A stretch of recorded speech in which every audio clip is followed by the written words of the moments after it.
Bonjour, je m'appelle Francisco. Merci d'avoir pris le temps de répondre au questionnaire. Pour moi, cela signifie que vous avez vraiment envie de faire quelque chose par rapport à votre site web. Donc voici mes conseils par rapport à votre situation. La première étape avant de commencer à développer votre site web, c'est de développer votre identité visuelle. Et la bonne nouvelle, c'est que vous l'avez déjà fait.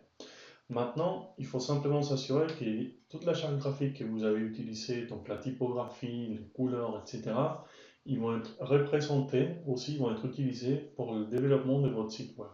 Comme ça, vous allez garder une cohérence visuelle entre tous vos supports de communication et votre site web. Il faut aussi peut-être ajouter quelques couleurs supplémentaires ou quelques couleurs complémentaires pour pouvoir donner des touches, des couleurs différentes pour les boutons, etc.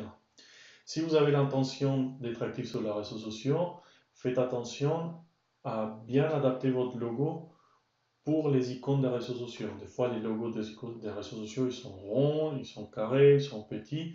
Donc, pas forcément tous les éléments de votre logo ils vont être visibles et ça va demander de pouvoir les adapter. Mais voilà, si vous avez fait déjà votre identité visuelle, la première étape est accomplie. Vous voulez créer un site web pour vous montrer. C'est ça ce qu'on appelle un site web vitrine. Un site web vitrine, il peut être très simple, mais il doit être bien confectionné. Et voici une structure qui peut marcher pour n'importe quel site. D'abord, il faut faire une section principale. Dans cette section principale, il doit avoir un seul objectif. Et il doit être très clair pour la personne qui arrive sur votre site internet.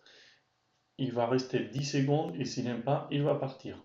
Donc il faut que ce soit très clair pour lui qu'est-ce qu'il faut qu'il fasse. Est-ce qu'il faut qu'il réserve un rendez-vous?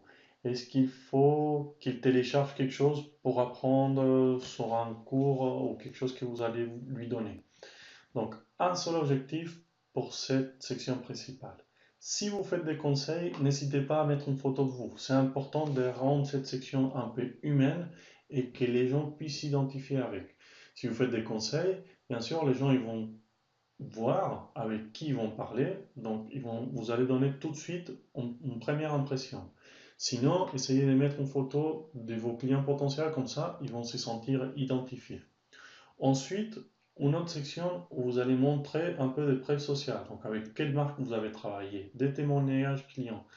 Si vous commencez votre activité, n'hésitez pas à contacter des anciens collègues ou des autres personnes pour qu'ils donnent des témoignages par rapport à vos valeurs, votre activité, comment est-ce que vous travaillez, etc. Ensuite, vous pouvez montrer votre travail récent. Et là, c'est pas la peine de mettre tout à n'importe quoi. Il faut bien choisir qu'est-ce que vous voulez montrer. Et comme ça, les gens ils vont se sentir identifiés. Et en plus, vous allez montrer des choses que vous aimez faire. Finalement, avec un formulaire de contact où on va mettre votre adresse mail, vos coordonnées de téléphone, votre adresse si vous avez un local physique que les gens puissent venir vous voir, etc. Et éventuellement une carte Google.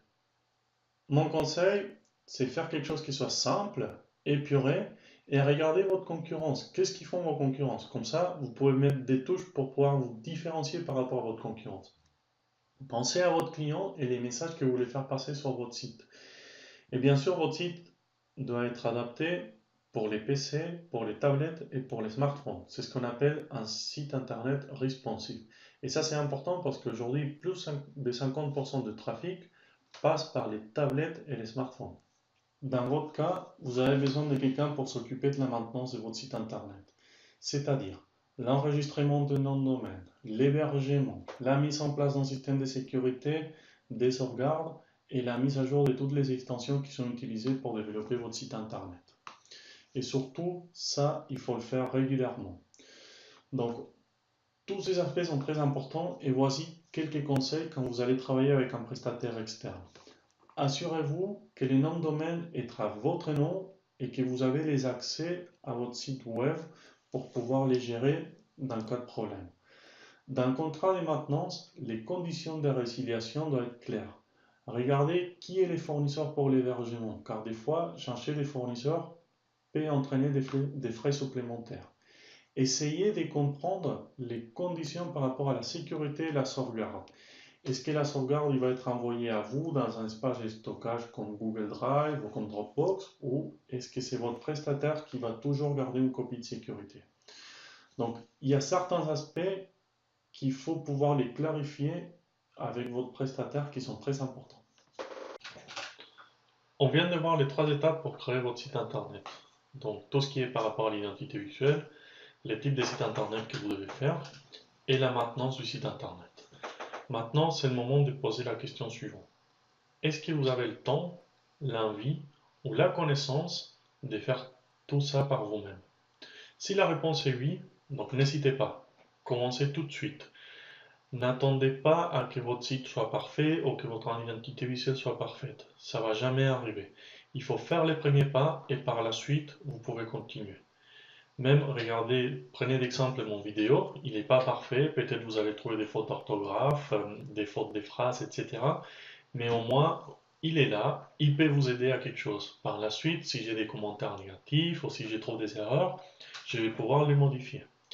Il y a même des outils qui sont gratuits, qui vont permettre pour certains d'entre vous et qui vont être adaptés pour commencer à développer votre site internet. Donc n'hésitez pas et n'attendez pas.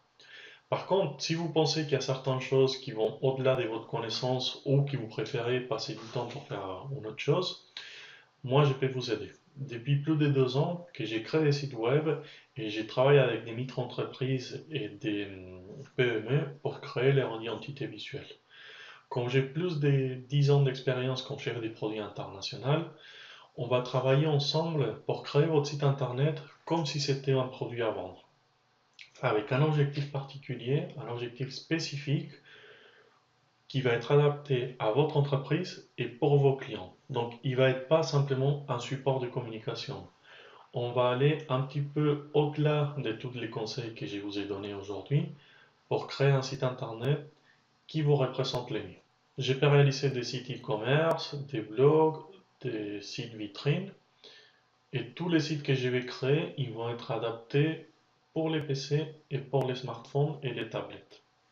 Je peux aussi vous former dans le cas de si vous faites un blog et vous voulez faire la mise à jour du contenu vous-même, il n'y a aucun problème, on peut faire une formation pour être indépendant. Il y a aussi un service que je propose par rapport à la maintenance, donc tout ce qui est l'hébergement, la mise à jour des extensions, la sécurité et la sauvegarde. Comme ça, vous avez une solution qui est clé en main et vous pouvez allouer votre temps pour les choses qui sont importantes pour votre business. Si vous avez besoin de plus d'informations par rapport à mes services, n'hésitez pas à cliquer le bouton en bas et sinon, vous pouvez me contacter à travers des formulaires de contact. Soit parce que vous avez des questions supplémentaires, soit pour me donner un feedback par rapport à cette vidéo. En tout cas, j'espère que vous avez appris quelque chose. Merci encore pour votre temps et à bientôt.